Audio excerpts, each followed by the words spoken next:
சிம்பிளாக 2 பொருள் 2 ஸ்டெப்பில் செம்ம ஹெல்த்தியான ஒரு பிரேக்ஃபாஸ்ட். இதுக்கு வந்து நேற்று காலையில் கொஞ்சம் கொல்லம் வந்து ஊற வச்சுட்டு நைட்டு முளை கட்டிட்டேன். ஸோ நைட்டு வந்து அது சூப்பராக முளை கட்டி நல்லா முளை கட்டிடுச்சு. இதோட நைட்டு ஊற வச்ச கவுனி அரிசி, கருப்பு கவுனி அரிசியை ஆட் பண்ணிக்கோங்க. நான் வந்து கவுனி அரிசி ஊற வைக்காதனால அப்படியே எடுத்துக்கிட்டேன். கொஞ்சம் ஜீரகம், கொஞ்சோண்டு உப்பு, மெயினாக டேஸ்ட்டுக்கு மிளகு, 2 பூண்டு, இதெல்லாம் சேர்த்து நல்லா கிரைண்ட் பண்ணிக்கோங்க. இதெல்லாமே ஆப்ஷனல். கவுனி கஞ்சிக்கு கவுனி அரிசியும் கொள்ளும் போதும்.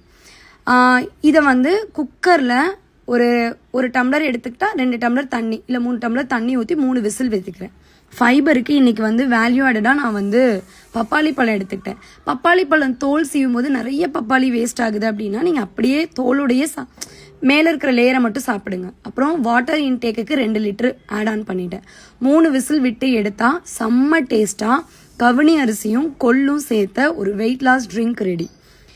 இதில் நீங்கள் வேணும்னா தயிர் ஆட் பண்ணிக்கலாம், வெங்காயம் ஆட் பண்ணிக்கலாம், கேரட்லாம் ஆட் பண்ணி இன்னும் வேல்யூடடாக சாப்பிட்லாம்.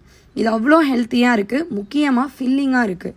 இது இவ்வளோ பவுல் போதும், செம்ம ஃபில்லிங்காக இருக்குது. அரவுண்ட் 30 கிராம் 20 கிராம் போதும். இது கூட ப்ரோட்டீனுக்கு ஒயிட் எக் எடுத்துக்கிட்டேன். வெஜ்ஜாக இருந்தால் நீங்கள் வந்து பச்சை பயிறு எடுத்துக்கலாம். ட்ரை பண்ணிவிட்டு கமெண்ட் பண்ணுங்கள் ஃபீட்பேக். தேங்க்யூ.